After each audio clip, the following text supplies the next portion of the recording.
बिस्मिल्लाहिर्रहमानिर्रहीम। हज़रत इब्राहीम अलैहिस्सलाम की वलादत इराक़ में हुई। आप अलैहिस्सलाम की वलादत से पहले नजूमियों ने इराक़ के बादशाह नमरूद से कहा कि इस साल शहर में एक लड़का पैदा होगा जो कि न सिर्फ आपकी हुकूमत ख़त्म कर देगा बल्कि आपने जो दीन जारी किया है वो भी ख़त्म करके दूसरा दीन लाएगा। नमरूद ये बात सुनकर बहुत नाराज़ हुआ और हुक्म दिया कि इस साल जितने लड़के पैदा हों इन सब को कत्ल कर दिया जाए। इस हुक्म की तामील में जो बच्चा पैदा होता उसे कत्ल कर दिया जाता। ये सुनकर हज़रत इब्राहीम अलैहिस्सलाम की वालदा बहुत परेशान हुई और एक गार में चली गईं। हज़रत इब्राहीम अलैहिस्सलाम इसी गार में पैदा हुए और 5 साल तक वहीं रहे। आप अलैहिस्सलाम अपनी उम्र से कुछ बड़े दिखाई देते, इसलिए किसी को शक न हुआ कि आप अलैहिस्सलाम इसी साल पैदा हुए जिस साल लड़कों को कत्ल करने का हुक्म था।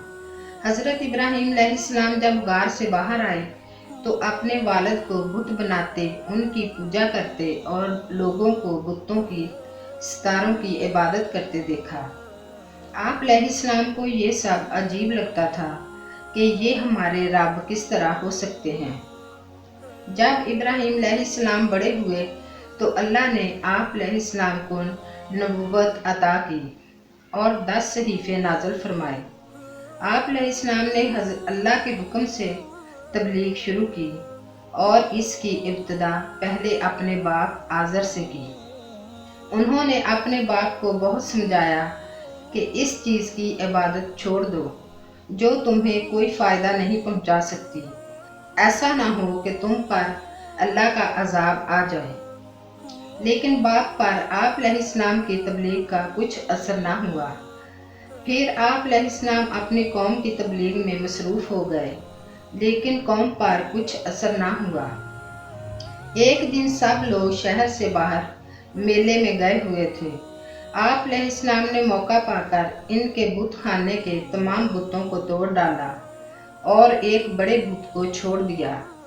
लोग वापस आकर अपने बुतों का ये हश्र देखकर बहुत नाराज़ हुए। उन्होंने हज़रत इब्राहीम अलैहिस्सलाम को बुलाकर उनसे बुतों के बारे में पूछा। हज़रत इब्राहीम अलैहिस्सलाम ने उनसे कहा कि इस बड़े बुत से पूछ लो, शायद ये कुछ बता सके। वो लोग बोले, आप अलैहिस्सलाम जानते हैं कि ये बुत बोल नहीं सकते। हज़रत इब्राहीम अलैहिस्सलाम ने कहा कि जब ये ना किसी को नफ़ा पहुंचा सकते हैं, ना बोल सकते हैं और ना अपना बचाव कर सकते हैं, तो तुम इनकी पूजा क्यों करते हो? लेकिन फिर भी वो लोग ना समझे, बल्कि आप अलैहिस्सलाम को तकलीफ़ पहुंचाने की तदबीरें करने लगे। दूसरी तरफ जब नमरूद बादशाह को इस बात की खबर मिली तो उसको नजूमी की बात याद आई। वो खौफज़दा हो गया। उसने मुशरिकों के साथ मिलकर हज़रत इब्राहीम अलैहिस्सलाम को आग में डालने का फ़ैसला किया। इस मकसद के लिए लकड़ियाँ जमा की गईं और आग दहकाई गई। बिला आखिर काफिरों ने आप अलैहिस्सलाम को इस आग में डाल दिया। दूसरी तरफ अल्लाह ने आग को हुक्म दिया, ऐ आग ठंडी और सलामती वाली हो जा। हज़रत इब्राहीम अलैहिस्सलाम इस आग में कई रोज़ तक बहुत आराम और सुकून से रहे।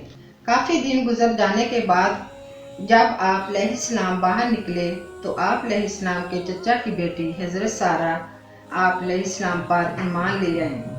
आप अलैहिस्सलाम ने उनसे निकाह कर लिया और उन्हें लेकर फ़लस्तीन की तरफ हिजरत की और वहीं रहने लगे। हज़रत इब्राहीम अलैहिस्सलाम जब बूढ़े हो गए तो हज़रत हाजरा से निकाह किया और हज़रत इस्माईल अलैहिस्सलाम पैदा हुए।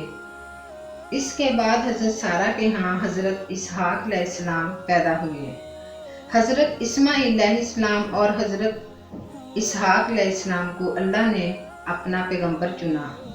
हज़रत इसहाक अलैहिस्सलाम की नस्ल से बहुत से पैगंबर पैदा हुए और हज़रत इस्माईल अलैहिस्सलाम की नस्ल से हमारे प्यारे नबी सल्लल्लाहु अलैहि वसल्लम पैदा हुए। حضرت اسماعیل علیہ السلام سے حضرت ابراہیم علیہ السلام کو بہت محبت تھی۔